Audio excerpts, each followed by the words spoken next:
परसनिया के बात मानी धनिया के बूझी परसनिया के देव घरबा हम जाइब हो के जी बात में रउआ ना आइब हो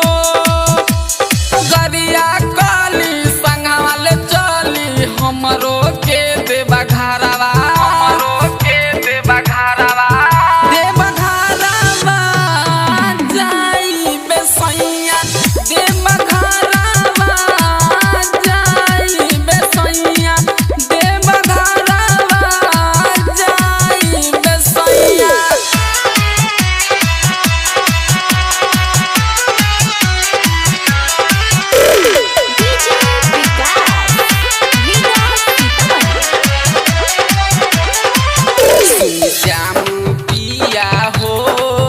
गेरुआ रंग ला दहो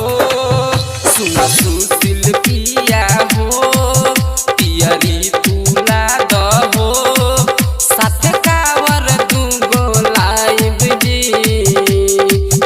अब संगे देव घर जाइब जी नंदू बारन मुरझाइल नशा में नसाइल पियले बाऊ गाजा गाजा